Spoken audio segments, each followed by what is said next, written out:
कहाँ तक हम लोग पहुंच गए थे भाई?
बेस्ड ऑन सक्सेसिव यानी क्रमिक छूट के बारे में हमें डिस्कस करना था। सक्सेसिव डिस्काउंट के बारे में हमने आपको स्टार्टिंग में बहुत कुछ बताया है। एक स्टेप के बाद जहां पहुंचते हैं उस पर अगर आप अगला स्टेप लेते हैं तो वो हमारा क्या है? सक्सेसिव है। तो सक्सेसिव डिस्काउंट मतलब स्टेप बाय स्टेप। तो स्टेप बाय स्टेप का जो एक्टिविटीज होता है वो सक्सेसिव है। अब आइए, सक्सेसिव पे कितने प्रकार के सवाल बन सकते हैं, कैसे कैसे सवाल बन सकते हैं, इन सभी बातों पे डिस्कस करेंगे। राहुल अपने कुल आय का 25% खाने पे खर्च करता है। राहुल अपने कुल आय का 25% का मतलब हो गया 1/4 कहाँ खर्चा करता है? खाने पे। राहुल अपने आय का 25% खाने पे खर्च करता है और शेष का 20% घर के किराए पे। अच्छा, शेष का रिमेनिंग का 20% घर के किराए पर। देखो ये खाने पर और ये रेंट पर। और शेष का 10% यातायात पर और रिमेनिंग का 10% ट्रेवलिंग पर 1/10। और यदि वह 8100 रुपया लास्ट में बचा लेता है और उसका अंत में सेविंग कितना है? 8100 रुपया। तो राहुल की आय क्या है ये बतानी है, ठीक है ना? अच्छा ये बताओ, बार बार शेष का बोल रहे हैं ना, बार बार रिमेनिंग का बोल रहे हैं ना, इसका मतलब ये तो पढ़ के ही लग गया कि सक्सेसिव है। लग रहा है कि नहीं लग रहा है? एक स्टेप लेने के बाद जहां पहुंचे उसमें शेष का, फिर अगला स्टेप लेने के बाद जहां पहुंचे उसके शेष का, फिर जहां पहुंचे उसके शेष का, ऐसा बोल रहा है। तो ये सक्सेसिव है। ये तो क्लियर हो गया। अब क्लियर हो गया तो आइए लगा भी लेते हैं। इतना % खाने पे, तो कितना खाने पे? 1। किसका? कुल आय का। साफ साफ बोल दिया राहुल, कुल आय का। यानी कुल आय कितनी है? 4। तो 1 हो गया किस पे? खाने पे। तो बचा कितना? बचा हुआ क्यों लिए? क्योंकि अगला एक्शन किस पे है? बचे हुए पे है। अच्छा, इसको क्या बोल रहे थे तुम? कुल आय। ध्यान रखना जो शुरू में बोले हो आप, इसको क्या बोला है आपने? कुल आय, टोटल इनकम। अच्छा, मैंने आपको बताया है ना कि सक्सेसिव में इनिशियल और फाइनल बचता है। बताया कि नहीं बताया? तो मैंने आपको यही बताया होगा कि इसको क्या पढ़े हो ये ध्यान रखना, क्योंकि लास्ट में वही लिखना है। तो क्या पढ़े हो? इसको टोटल इनकम पढ़े हो, ध्यान रखना, वरना फिर दांत चियार दोगे लास्ट में। फिर कह रहा है शेष का 20% रेंट पर। तो रेंट पर कितना? 1। किसका? 5 का नहीं, शेष का।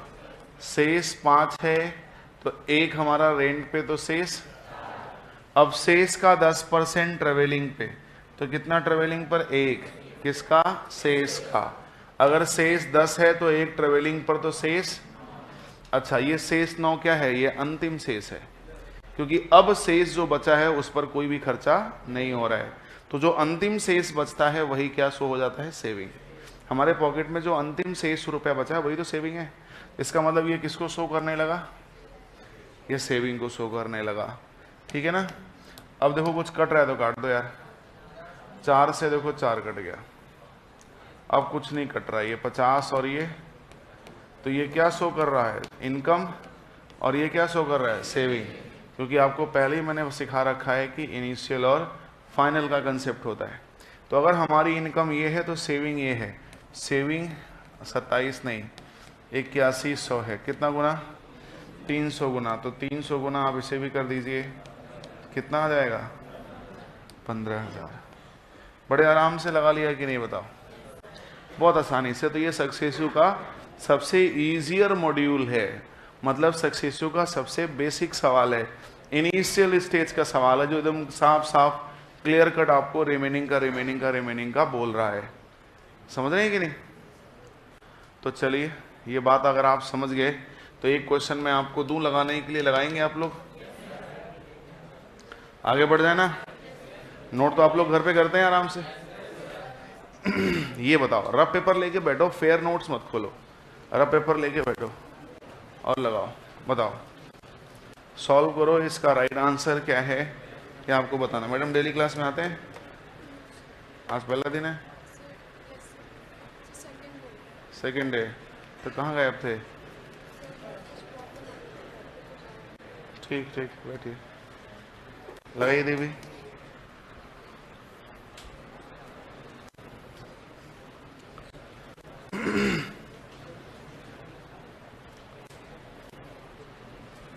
सभी लोग कोशिश करो लगाने का और बताओ इसका राइट आंसर क्या होगा।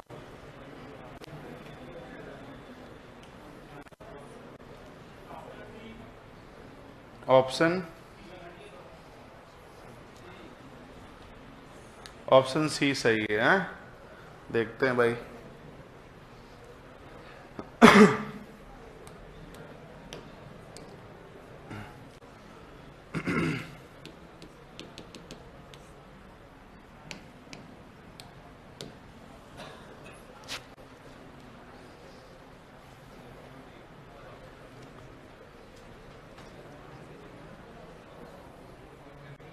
एक व्यक्ति अपने कुल सामान का 12.5% खाने पर और शेष का 20% यातायात पर और शेष का 16.66% मनोरंजन पर और शेष राशि वह बैंक खाते में जमा कर देता है।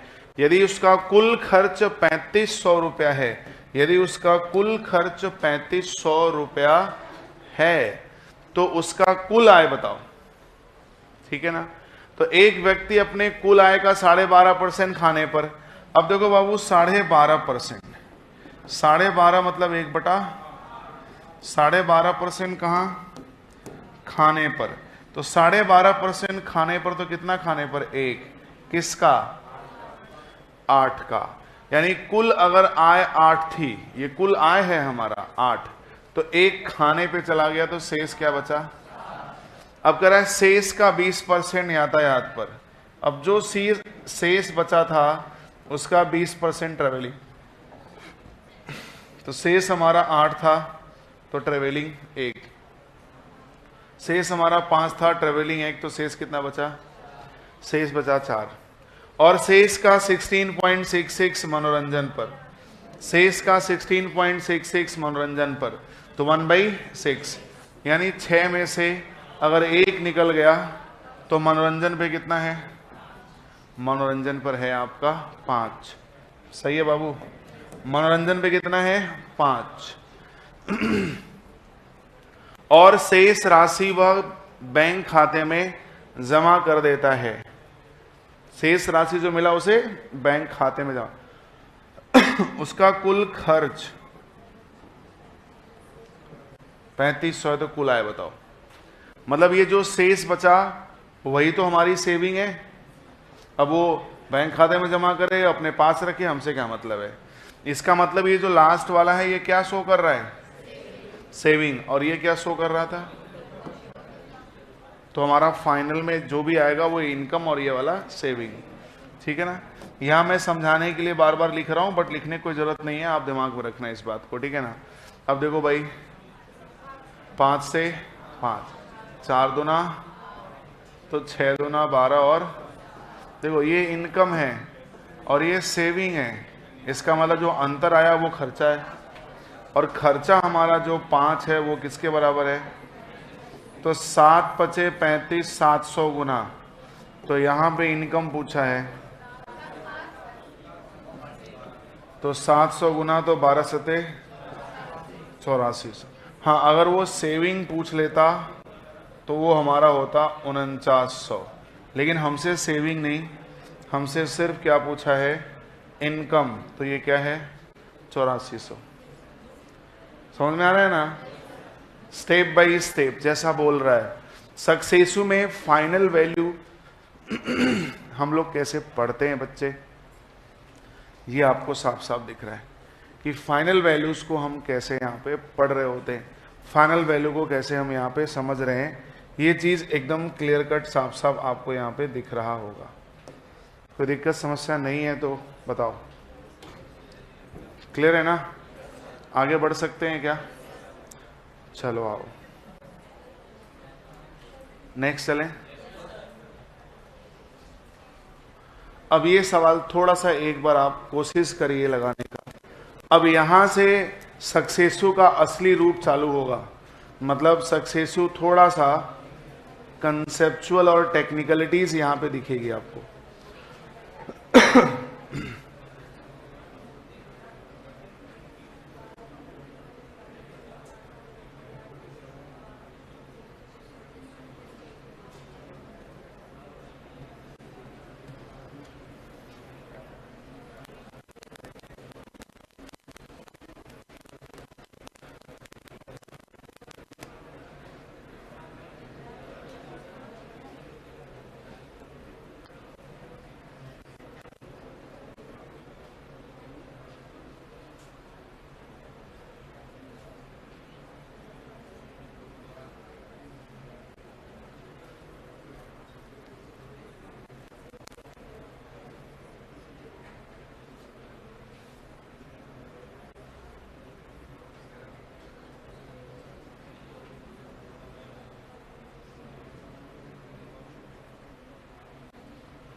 कितना?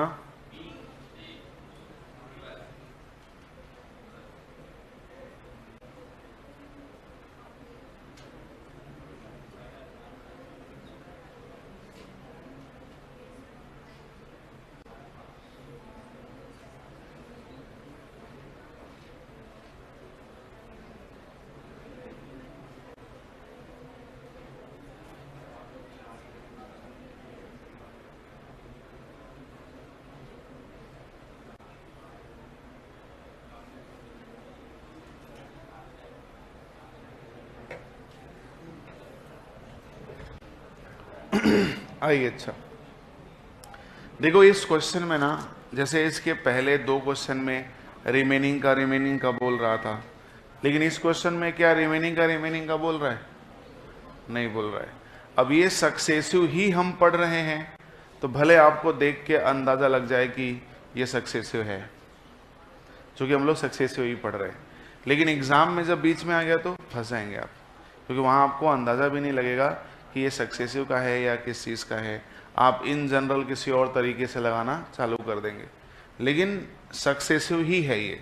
क्यों? क्योंकि इसमें रिमेनिंग नहीं बोल रहा है, इसमें मीनिंगफुल स्टेटमेंट बोल रहा है। जैसे एक कार्यालय में 37.5% कर्मचारी महिलाएं हैं। 37.5% कर्मचारी कौन है? फीमेल है, जिसकी वैल्यू कितनी होती है मैडम आप बताओ? हाँ 3/8, बैठ जाओ, 3/8। और कह रहे हैं इतना परसेंट महिलाएं हैं, जिसमें 40% पुरुष कर्मचारी स्नातक हैं, 40% मेल एम्प्लॉय क्या हैं? ग्रेजुएट हैं, 2/5। और 11.11% गैर स्नातक पुरुष कर्मचारी कंप्यूटर जानते हैं, मतलब 1/9। ये non graduate male employ computer friendly हैं, non graduate male employ computer friendly है, कंप्यूटर जानते हैं। यदि 270 गैर स्नातक पुरुष कर्मचारी जो कंप्यूटर भी नहीं जानते हैं, तो बताइए कार्यालय में कुल कितने कर्मचारी हैं? मतलब ये नॉन ग्रेजुएट मेल एम्प्लॉय जो कंप्यूटर फ्रेंडली भी नहीं है। बताओ कार्यालय में कुल कितने कर्मचारी? क्या ये रिमेनिंग बोल रहा है? किसी बच्चे का दिमाग नहीं जाता है कि ये सक्सेसिव है। इसीलिए मैं आपको पहले से अवेयर करा रहा हूँ, कंसेप्चुअली स्ट्रांग होना सबसे इंपॉर्टेंट होता है, रट्टा नहीं मारना। रट्टा मारोगे तो ये शब्दों का खेल है, तुम्हें घोचू बना देगा, 2 मिनट के अंदर तुम समझ भी नहीं पाओगे। सेम ही सेम सवाल में आपको परेशान कर देगा वो।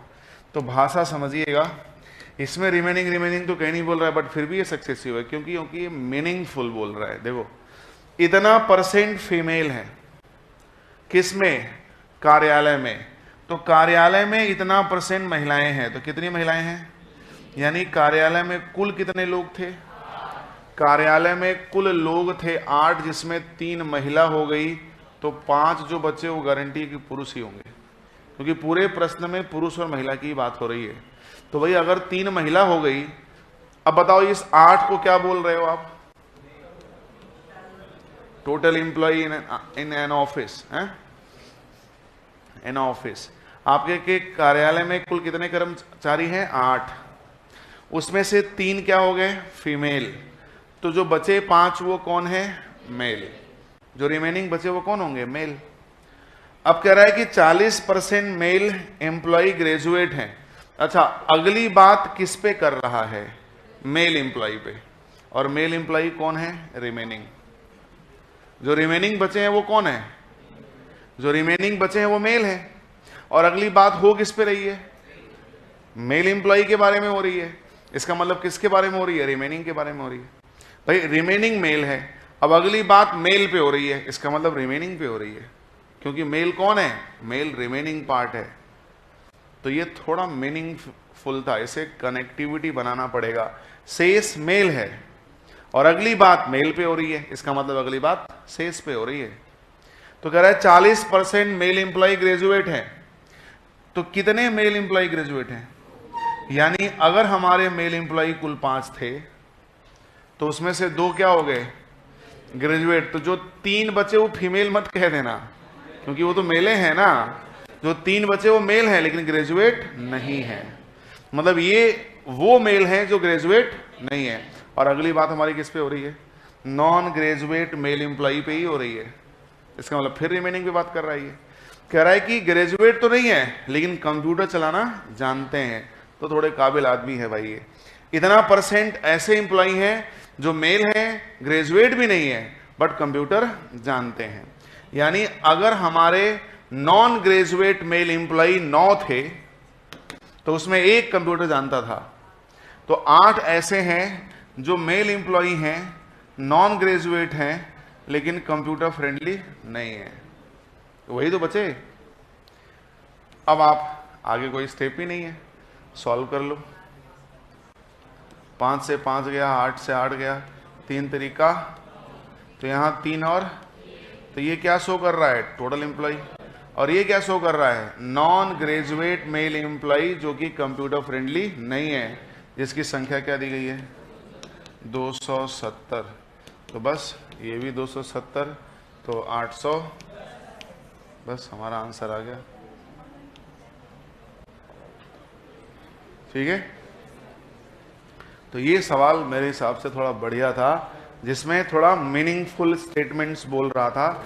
इसमें आपको थोड़ा सोचने वाली बात थी, तो इम्पोर्टेंट करो इसको। अच्छा, कितने लोग इसको लगा लिए थे? अरे वाह। और लगा भी क्यों लिए? उसी धुन में जा रहे होंगे आप, मार झमाझम वही धुन पकड़े होंगे, वो क्रम भी बैलेंस किया हुआ है, आप गलती से सही लगा दिए। आप समझ नहीं पाए हैं, बस सोचे कि सक्सेसिव तो है, ले झमाझम किनारे से, अब लगा दिया। आपको लग रहा है वाह हम कितने टैलेंटेड हैं, गुरुजी कह रहे हैं इतना कठिन सवाल हो हम लगा दिए। तो आप उसी धुन में लगा दिए, लेकिन अगर ये मिक्स क्वेश्चंस में आगे परीक्षा में आया तो आप फंस जाते। आपको समझ में आता कि क्या है। तो इससे आप समझिए कि सक्सेसिव मीनिंगफुल स्टेटमेंट्स भी बोलता है। कह रहा ना कि इतना फीमेल है तो बचा हुआ कौन है? मेल। और अगली बात किस पे हो रही है? मेल। तो कनेक्ट हो रहा है ना कि इसका मतलब रिमेनिंग पे हो रही है। तो ये भी बात तुम्हें दिमाग में रखनी पड़ेगी सक्सेसिव के लिए। वो प्रश्न पढ़ते ही समझ में आएगा कि किसके किसके बारे में बोल रहा है। इसलिए बोल रहा हूं इंपॉर्टेंट टिक करो, जब भी सक्सेसिव रिवाइज करना तो इसको थोड़ा फोकस करना कि यहां हमने कौन सी बात सीखी थी। ठीक है ना? आगे अगला सवाल, अब इसे लगा देना, इसे गलत मत करना तुम लोग।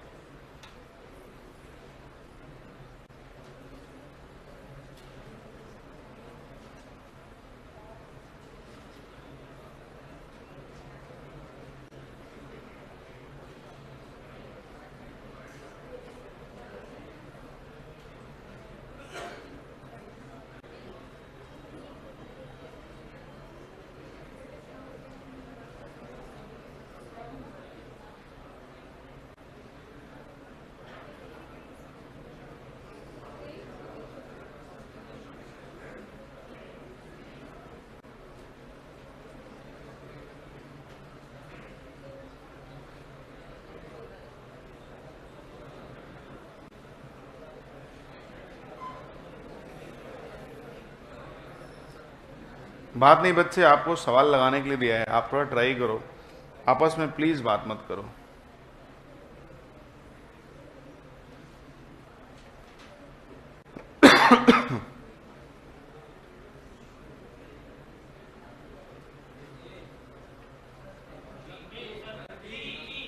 बी,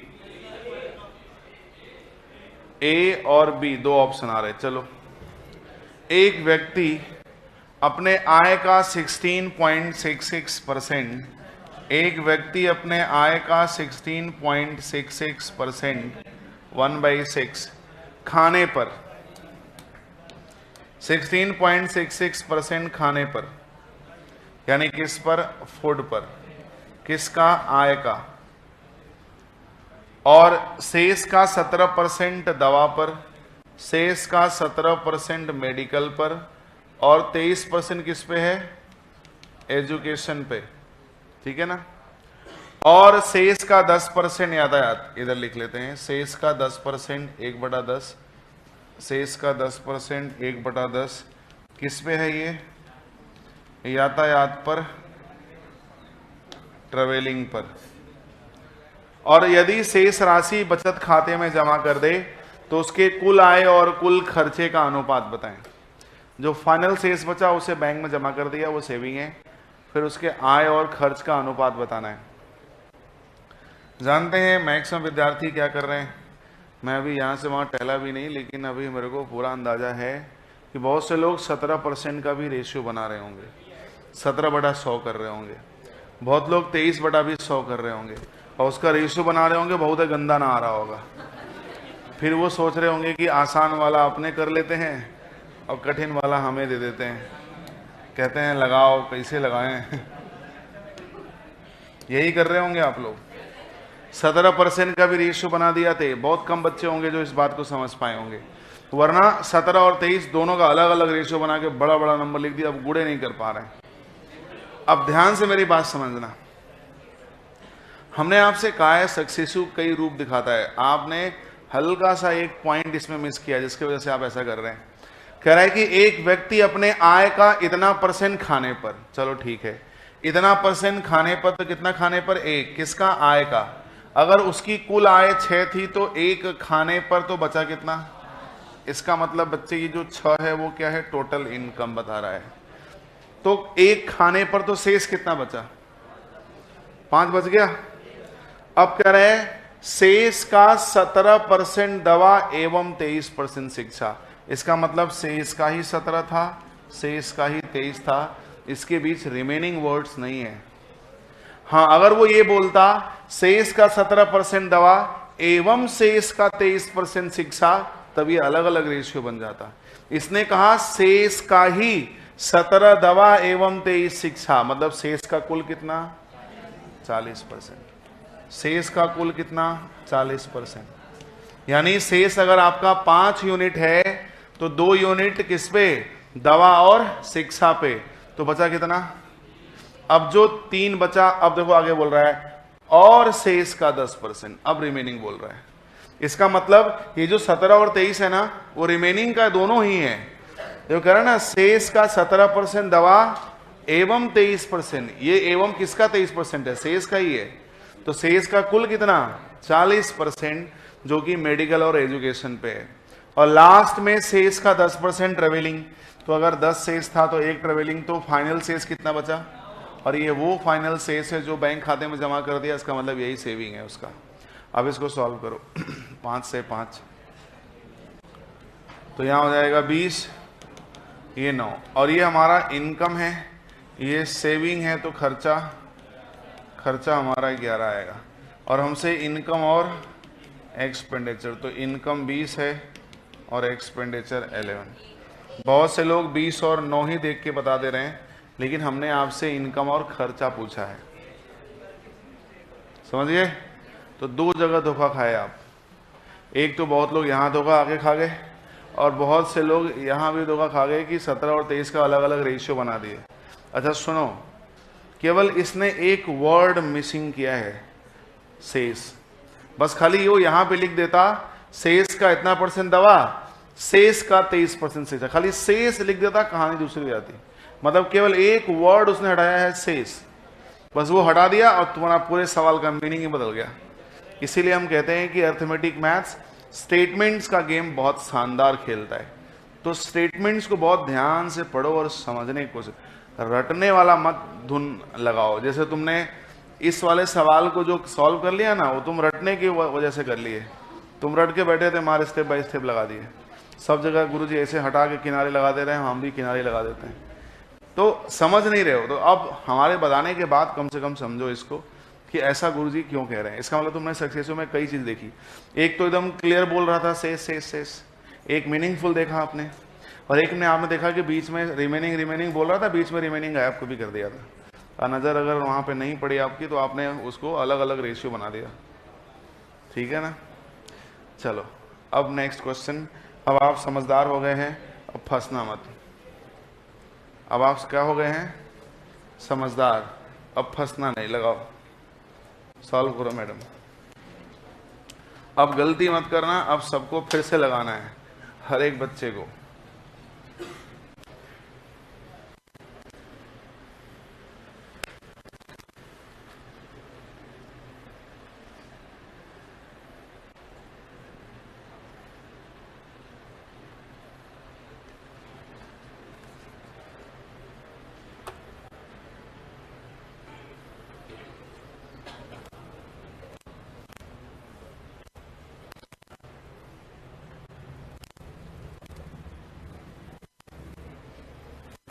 कर लिए?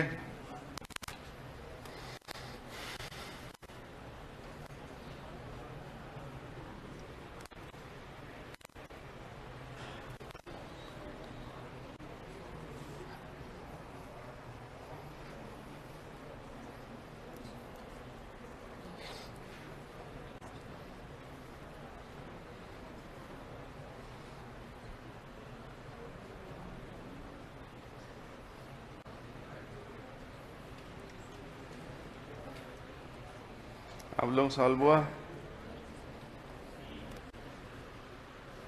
हाँ, किसका ऑप्शन सी आ रहा आउट ऑफ? C option.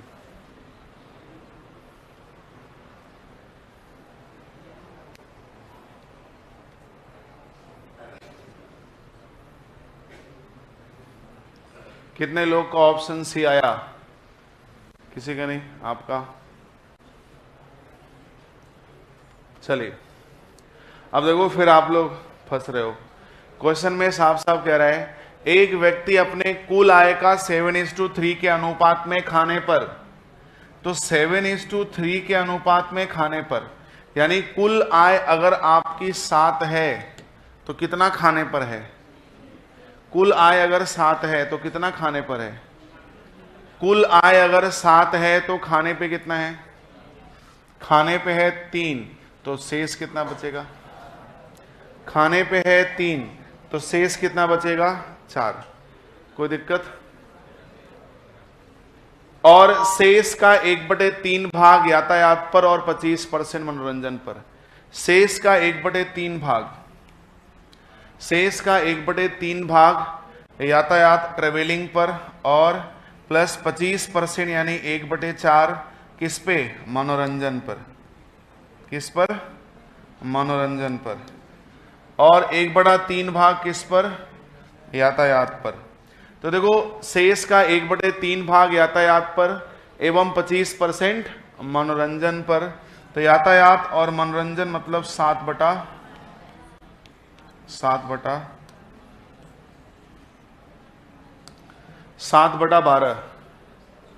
सही है, क्लियर है? 7/12। अब कह रहे हैं इसको जोड़ना है, क्योंकि कह रहा ना कि शेष का 1/3 भाग यातायात पर एवं 25% मनोरंजन, मतलब इन दोनों के बीच में रिमेनिंग नहीं है। तो 1/3 और प्लस 25% मतलब 1/4, तो कुल मिलाकर के 7/, यानी अगर रिमेनिंग हमारा 12 था तो ये 7 यूनिट जो है वो यातायात पे और मनोरंजन पे। तो बचा कितना? एवं, देखो यहां थोड़ा मिसिंग है लेकिन इंग्लिश में लिखा हुआ है, देखो 12.5% ऑफ द रिमेनिंग, मतलब एंड नहीं यार, शेष का, रिमेनिंग, आर फॉर रिमेनिंग समझ लेना। और शेष का 12.5% कहां कर दिया? डोनेट। 12.5 मतलब 1/8, तो 8 में से 1 डोनेट किया तो कितना बचा? अब ये 7 क्या है? फाइनल रिमेनिंग है। अब ये फाइनल रिमेनिंग है तो क्या शो करेगा? सेविंग। और ये क्या शो कर रहा था? इनकम। कह रहा था यदि कुल बचत राशि 2000 है तो आय बताओ। चलो ठीक है। अब देखो 7 से 7 गया, 4 3 8 तारीख 24 और 5,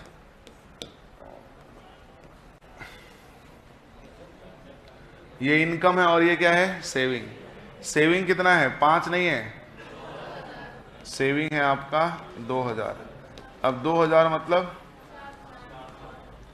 400 गुना, और अगर ये 400 गुना है तो ये भी 400। तो 4 चौके 16 और 4 दूना 8 1, तो 9600 क्या हो जाएगा? 9600 ये, क्योंकि ये सेविंग शो कर रहा है ना और ये आय शो कर रहा है। समझ में आया? सेम इसी की तरह सवाल था, बस थोड़ा बोलने का ढंग चेंज था। आगे बढ़े, ये बताओ। अब देखो ये भी सक्सेसिव है। अब सक्सेसिव में कितनी वैरायटीज मिल रही हैं आपको, सिर्फ भाषा, वरना तो सक्सेसिव आप समझ ही गए थे। एक स्टेप के बाद अगला स्टेप, एक स्टेप के बाद, ये थियोरेटिकल कंसेप्ट था ना। जब प्रैक्टिकल सवाल लगाने गए तो तमाम प्रकार की एक्टिविटीज कर रहा है वो। तो यही तो है ना, कंसेप्ट के बाद प्रैक्टिस मस्ट है। अगर प्रैक्टिस अच्छी नहीं हुई तो फिर प्रॉब्लम है। इसीलिए तो मैथमेटिक्स अच्छा करने के लिए कुछ सिस्टमेटिक तरीके से आपको मूव ऑन करना ही पड़ेगा।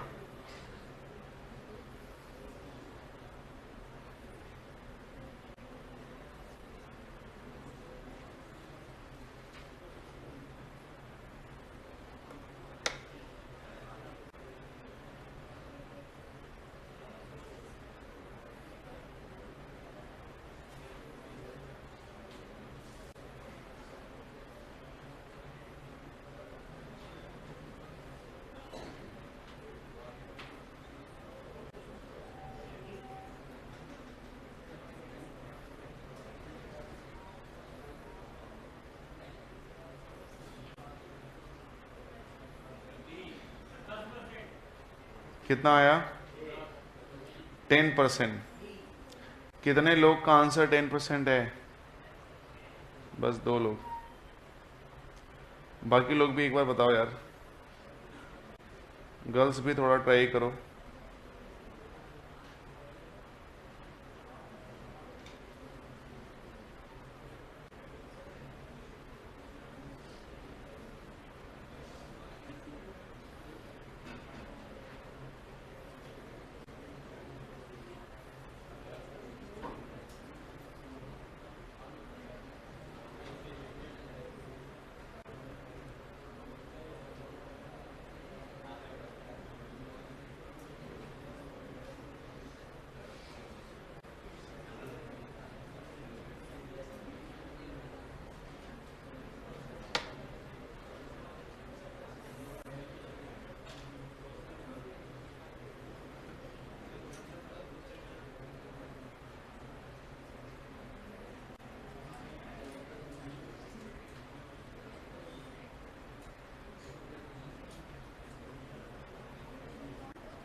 किसका किसका आंसर आया भाई? एक व्यक्ति अपने आय का X% पेट्रोल पे खर्च करता है और शेष का इतना परसेंट मनोरंजन पे। देखो X% पेट्रोल पर, आपको मैंने बताया था कुल आय X है तो कुछ पेट्रोल पर तो शेष Y, और शेष का मतलब रिमेनिंग का 16.66% मनोरंजन पे, तो रिमेनिंग अगर 6 है तो एक मनोरंजन पे कितना बचा? 5। अब यदि वह कुल आय का, इसका मतलब अब वो रिमेनिंग का नहीं बोल रहा है, अब कुल आय मतलब रिजल्ट दे रहा है। अब वो रिमेनिंग भी बोल रहा है नहीं, अब वो कुल बोल रहा है, इसका मतलब वो रिजल्ट बोल रहा है। अब अच्छा मेरे को बताओ ये क्या है? फाइनल रिमेनिंग है तो ये क्या शो करेगा, और ये क्या शो कर रहा है? इनकम, जो कि कुल आय का पेट्रोल पे खर्चा किया है। इसका मतलब यहां जो भी वैल्यू आएगी वो इनकम होगी, यहां जो भी वैल्यू आएगी सेविंग। अब क्या कर रहा है? यदि वह कुल आय का 3/4 भाग बचाता है तो कितना बचाता है? 3। किसका? कुल आय का। तो कुल आय कितनी है? अब बचाया कितना? बहुत लोग यहां 1 लिख देते हैं, लेकिन हमें पहले से पता है कि यहां सेविंग ही आएगा, और पहले से पता है कि यहां पे इनकम ही आएगा। उसने बोला है कुल आय का 3/4 भाग बचाता है, तो कितना बचाता है? ये सेविंग है। और किसका? कुल आय का। ये कुल आय है, तो कुल आय 4 है तो यहां 3 ही आएगा, चूंकि सेविंग आएगा। बहुत लोगों को जिसको नहीं पता है, कंसेप्ट से थोड़े से कमजोर हैं, वो 1 भी लिख देंगे। लेकिन आपको मैं कारण भी बता रहा हूं कि मैं ऐसा क्यों लिख रहा हूं, ऐसा क्यों लिख रहा हूं, उसका कारण भी समझिए, तभी आप बेहतर समझ पाएंगे, वरना नहीं। अब देखो सिखाया था मैंने, क्रॉस मल्टीप्लाई 20 करो, इधर ही लिख दो। क्रॉस मल्टीप्लाई 18 करो, इधर ही लिख दो। ये किसका मान है? x का, ये y का। 20 से 18, 2 की कमी, पहले कितना? 20, सॉल्व किया 1/10, और 1/10 मतलब 1/10 मतलब 10%। सही है बच्चे? कोई प्रॉब्लम तो नहीं है ना? हाँ बच्चे, y को ले लेते हो? हाँ, हमने माना है। आप शुरू से क्लास नहीं किए हैं क्या? नहीं तो फिर आपका ये प्रश्न नहीं होना चाहिए, क्योंकि इस तरह की बात हमने शुरू में समझाई है खूब। बताया कि नहीं बताया भाई? X% पेट्रोल पे खर्चा किया, तो अगर ये X% पेट्रोल पे खर्चा किया तो हमने मान लेना है कि X% का फ्रैक्शन तो नहीं पता, तो हमने मान लिया कि पूरी आय X थी, कुछ खर्चा किया और Y बचा। आपको X नहीं मानना है। मान लो पूरी आय P थी, हमने कुछ खर्चा किया और Q बचा। पूरी आय Z थी, हमने कुछ खर्चा किया, Y बच गया। कुछ भी मान सकते हैं, हमने लेट किया है, ठीक है ना? आगे चलते हैं। अब इसे यार ट्राई करो यार, एक बार फिर से ट्राई करो।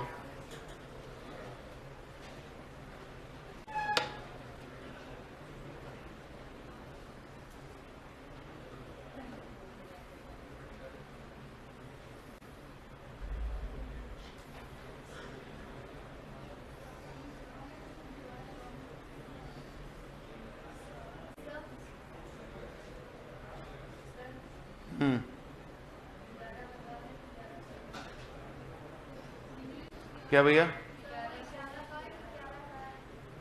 1100, 11,000 तो नहीं होगा, 1100 ही होगा ये।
चल सकते हैं भाई आगे?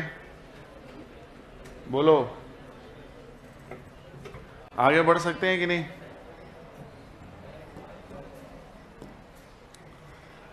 देखो, राहुल अपने कुल आय का 15% खाने पे, राहुल अपने कुल आय का 15% खाने पे, तो भैया 15% खाने पर और किसका? कुल आय का।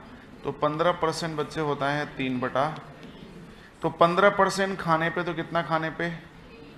किसका? कुल आय का। यानी कुल आय अगर उसकी 20 थी तो उसने 3 कर दिया खाने पे, तो बचा कितना? बचा है उसको 17। बचा है कितना? 17। क्लियर है?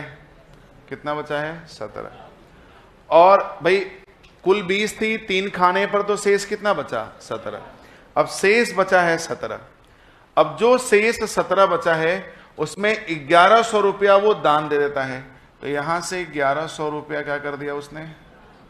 1100 रुपया उसने दान दे दिया। अब 1100 रुपया उसने दान दे दिया, ठीक है ना? तो शेष का 12.5% मनोरंजन पर। अब 1100 रुपया जो शेष बचा उसे 1100 दान दे दिया। दान देने के बाद कुछ तो बचा होगा, क्या बचा नहीं पता, लेकिन जो बचा उसका 12.5% क्या कर दिया उसने? मनोरंजन पे। इसका मतलब दान देने के बाद अगर 8 बचा था तो उसने 1 मनोरंजन पे खर्चा किया, तो शेष कितना बचा? यदि अंत में कुल 3500 रुपए बचाए तो कुल आय बताओ। तो अंतिम में जो शेष बचा वही तो बचाएगा, यही शेष बचा, और जो शेष बचा वही क्या है? वही सेविंग है, जिसकी वैल्यू क्या है? 3500 है। तो 7 की वैल्यू 3500 है, तो 7 बचे 500 गुना। तो इसको अगर 500 गुना ले जाओ तो 5/40 क्या मिलेगा? ये 4000 आया। मतलब कुल आय में से हमने खर्चा कर दिया खाने पर तो शेष आया, इस शेष में से हमने ये दान दिया तो ये शेष आया, इस शेष में से मैंने इतना डोनेट किया था ना तब तो ये शेष आया था। तो इसको अगर हम जोड़ दें तो ये आ जाएगा भाई, इसमें से ये दान दिया तो ये शेष बचा, इसमें से ये निकाला तो ये बचा, तो ये जोड़ दो ये मिल जाएगा। तो 13 कितना? 17 51, 300 गुना, तो बस इसको भी 300 गुना, तो आ गया ये 6000। मतलब यहां से आप स्टेप बाय स्टेप इस प्रकार चलोगे अगर बीच में रियल वैल्यू दे दिया तो, क्योंकि हर बार तो परसेंटेज देता था, अब की बार इसने क्या दिया है? रियल वैल्यू दिया है। तो ध्यान रखना, हर बार वो परसेंटेज देता था बट इस बार उसने रियल वैल्यू दिया है, तो बहुत ध्यान से समझना, हमारा काम ऐसे हो जाएगा। हाँ, एक बार और देख सकते हैं। 15% उसने अपने आय का खाने पर, तो 15% खाने पर तो कितना खाने पर? 1। किसका? कुल आय का। अगर कुल आय टोटल इनकम उसकी 20 थी तो 3 खाने पर तो शेष कितना बचा? जो शेष बचा उसका 1100 डोनेट कर दिया, तो इस शेष में से 1100 दान देने के बाद कुछ तो बचा होगा, क्या बचा नहीं पता लेकिन कुछ तो बचा होगा। अब कह रहा है कि जो बचा है शेष है उसका 12.5% मनोरंजन पर, यानी अगर शेष 8 था तो 1 मनोरंजन पर, तो कितना शेष बचा? अब 7। अब ये फाइनल शेष है और यही उसकी सेविंग है। उसने कहा है कि यदि अंत में कुल 3500 रुपये बचाया तो कुल आए, इसका मतलब सेविंग 7 की वैल्यू 3500, 500 गुना 500 गुना 4000। अब इसमें से ये निकाला गया था तो ये बचा था, तो इन दोनों को जोड़ दिया ये मिल जाएगा 17 तो ये 6000। स्टेप बाय स्टेप अब घर जाके जो रिवीजन करेगा एक बार उसको दिमाग में और अच्छे से बैठ जाएगा। एकदम एज इट इज सेम सवाल तुम्हें करने के लिए दे रहे हैं, सेम है, यहां भी नंबर ही है, एक बार कोशिश करिए, बिल्कुल सेम टू सेम है, नंबर ही है यहां पे भी।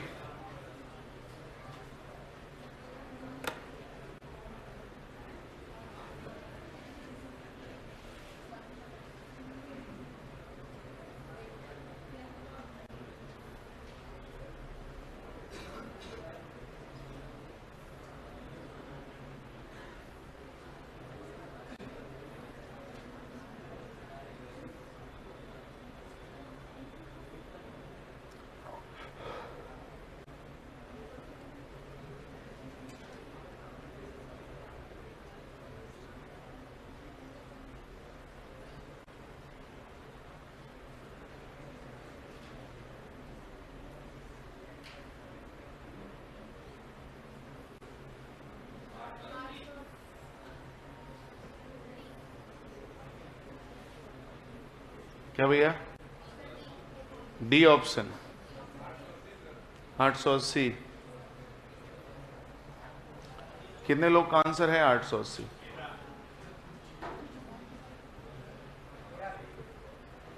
चलो, गर्ल्स में कितने लोग का आंसर है?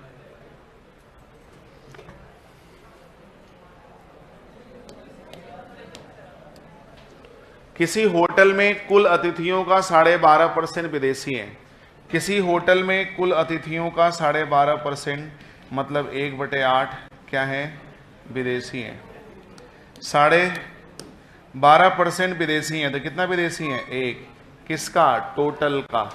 यानी टोटल 8 थे अतिथि, तो 1 क्या है? विदेशी है जो होटल छोड़कर चले गए। तो बचे कितने? 7 अतिथि बचे। उसके बाद बचे हुए व्यक्तियों में से 170 व्यक्ति और छोड़कर चले गए।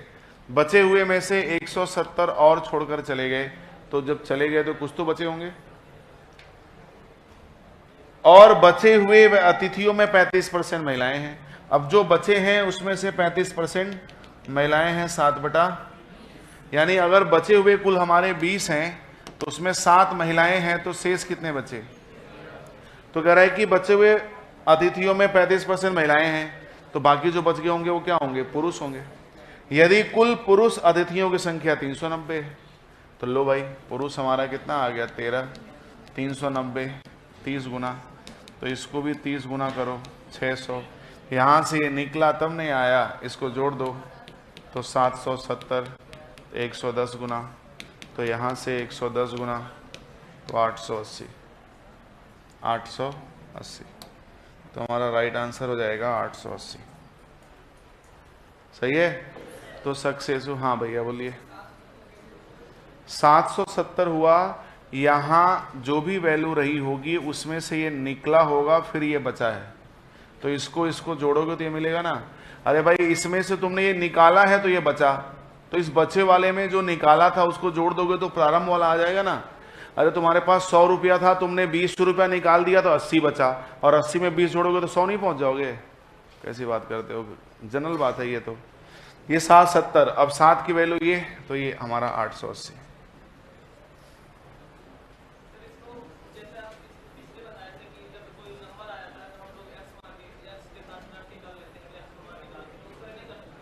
कर सकते हो, कोई दिक्कत नहीं है, लेकिन ऐसे आप x कैसे मान रहे हो? कैसे कह रहे हो? ये मेरे को समझ में भी आना चाहिए।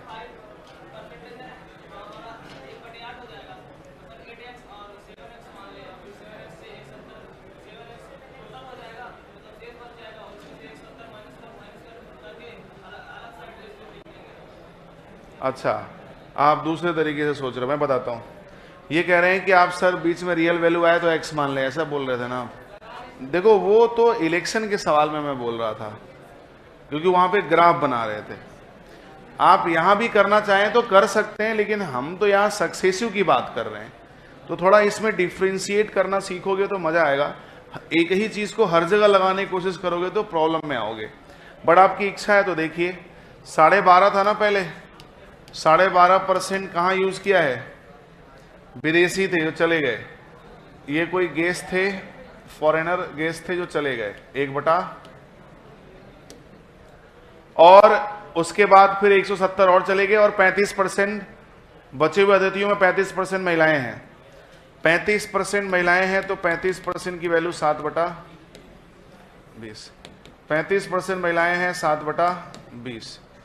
35% महिलाएं हैं, 7/20। क्लियर है ना? 35% महिलाएं हैं, 7/20। यदि कुल पुरुष अतिथियों की संख्या 390। आओ, अब हमको यहां पे लेट करना है नंबर्स। हमने आपसे कभी कहा होगा कि जितने भी परसेंटेज वैल्यू यूज होते हैं ना, उसके डिनोमिनेटर के जो वैल्यू है ना, उसका मल्टीपल लेट करते हैं। याद आ रहा है आपको कि नहीं? तो 8 दूना 16, 160। ठीक है ना? तो 160 हमने कुल मान लिया, लेकिन अगर रियल वैल्यू मानना है तो 160x। अब 160x हमारे कुल अतिथि हो गए। उसमें से 12.5% अतिथि ऐसे थे जो फॉरेनर थे, चले गए, 1/8। 8 दूना 16, 20x चले गए, तो बचे कितने मेरे पास?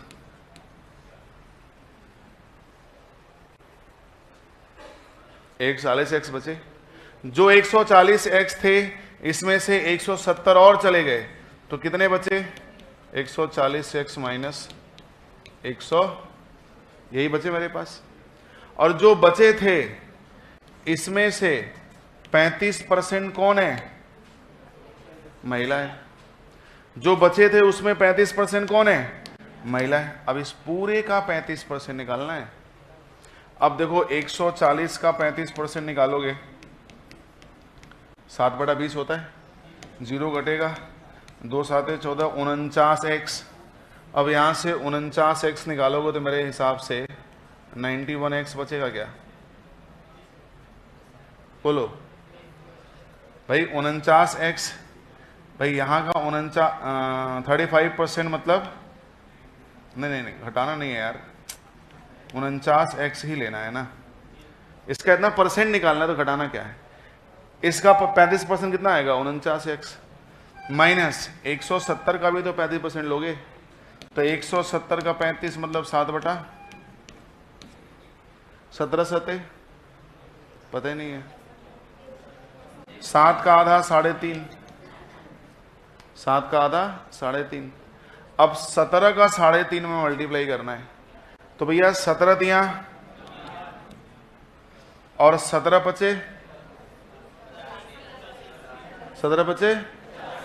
85, तो क्या आएगा? 8.5, तो कितना जाएगा? 59.5। ये आ जाएगा माइनस 59 ये आ जाएगा 59.5। मजा आ रहा है लगाने में? लीजिए मजा। इसीलिए कहते हैं जो बात कहो उसको समझो, नहीं तो दांते चियारते रह जाओगे। अब इसमें से घटाओ तो क्या आएगा? जो रेस्ट आएगा, रेस्ट जो बच गए वो कौन है? पुरुष है, ये तो महिला है। अब घटाओ, इसमें से 49 निकालोगे 91 एक्स, इतना माइनस होगा तो ये प्लस हो जाएगा, मतलब इसमें से निकलेगा तो माइनस में आएगा ये। अब 170 में से 59 निकालो तो 59 1 60 11, 111 बचेगा क्या? 111 50 70 हो जाएगा, तो 110.5 ये तो बचेगा ना, 0.5 और निकलेगा यहां से। अब ये जो आपका 91x और माइनस 110.5 है ना, ये किसके बराबर है? ये किसके बराबर है? 390। तो 91x इज इक्वल टू, ये जुड़ जाएगा तो 390 490 505 500.5, यही तो आएगा क्या भाई? 300 400 हो जाएगा, फिर 500 हो जाएगा 0.5, 500.5 आएगा ना। 390 में 110 जोड़ो ना, 500 हो जाएगा और 0.5। अब x का मान तो 500.5 डिवाइड बाई, अब थोड़ा कैलकुलेटर का इस्तेमाल करो क्योंकि टाइम वेस्ट हो रहा है अपना यहाँ पे। हाँ, कितना गुना आ रहा है? 5.55 तो आ रहा था, 5 पॉइंट, चलो हमने 5 ले लिया। अब 160 का 5.5 करो, कैलकुलेट कर लो, बताओ। 880 आ रहा है, 880। यही पूछ रहे थे ना सर, नहीं आ रहा है, आ गया कि नहीं आ गया? तो गलत कर रहे थे आप, इसलिए नहीं आ रहा था, ठीक है ना। हमने सही किया, लेकिन सही भी इतना गंदा है कि अब आप देखिए, आपको ये करना चाहिए। इसीलिए कहते हैं कि हर काम एक ही तरीके से नहीं हो सकता। कुछ काम मोहब्बत से होता है, कुछ काम जबरदस्ती होता है, कुछ काम मारपीट के भी कराया जाता है, कुछ को लतियाया भी जाता है, कुछ को धमकाया भी जाता है। समझ नहीं समझ रहे? और कुछ काम ऐसे होते हैं जो मोहब्बत से ही कर सकते हैं आप, नहीं तो मामला हो जाएगा गड़बड़। और आप क्या कर रहे हैं? आप एक तरीका सीख लिया, सबको उसी से कर रहे हैं, तो गड़बड़ जाएगा। वो इलेक्शन की बात समझाई थी मैंने, क्योंकि वहां ट्री बन रहा था, ग्राफ बन रहा था, और ये सक्सेसिव है। देखो कितना फर्क है। मैं बताऊं, जैसे तुमने कहा ना कि सर ऐसे कर सकते हैं कि नहीं, देखो कर तो दिया। अब मैं आपको बताऊं ना, 90% प्लस बच्चे परीक्षा में यही तरीका अपनाते हैं, फिर बाहर आके बोलेंगे कैलकुलेटिव था। बहुत कम बच्चे, और 10% बच्चे इनका सिलेक्शन होता है। वो चीजों को पहले से समझ के बैठे हैं कि मेरे को कहां पे कैसे स्टेप लेने हैं, और वो कब दिमाग में रन करेगा? देखा, चश्मा लगा के बैठा है, हीरो बन रहा है लड़का। वो दिक्कत है बाबू या बस ऐसे मजे में? दिक्कत है, दिक्कत है तब तो ठीक है। हम सोचे ऐसा ही लगा के बैठे हो, अच्छा दिक्कत है तो कोई बात नहीं, समझ गए ना। तो परीक्षाओं में ऐसी एक्टिविटीज आपको दिखानी है, नहीं तो फिर आप दांत चियारते रह जाओगे। और बताऊं आपको, ध्यान से सुनना, बहुत से बच्चों के मन में आता है ना ऐसा भाव कि सर, जैसे बहुत बार बच्चे ऐसे होते ना, आपके बैच में तो हमने नहीं सुना ऐसा, लेकिन बहुत बैचेस में कई बार सुनने को मिलता है कि सर बेसिक से बताओ, बेसिक से। तो फिर हम कसम बताएं प्योरली बेसिक हो जाते हैं, फिर वो 2 दिन 4 दिन के बाद आय माई चिल्लाने लगते हैं कि हमसे ना हो पाएगा। तब उनको हलहार में हार के फिर इधर आना पड़ता है, फिर उनको लगता है कि हाँ गुरुजी ये बढ़िया है, ये तो रुला दे रहा है। तो ये है बेसिक। अगर प्रेम करते हैं तो देख लीजिए, इनसे कोई प्रेम करेगा? इतना ऐठन में बात करते हैं, कोई प्रेम करेगा इनसे? हाँ, जो प्यार से बात करेगा उसी से ना प्रेम करेंगे जी। तो चलो आज के लिए इतना ही करेंगे। एक छोटा सा होमवर्क दे रहे हैं आपको, कल घरे लगा के आना। मिलते हैं नेक्स्ट।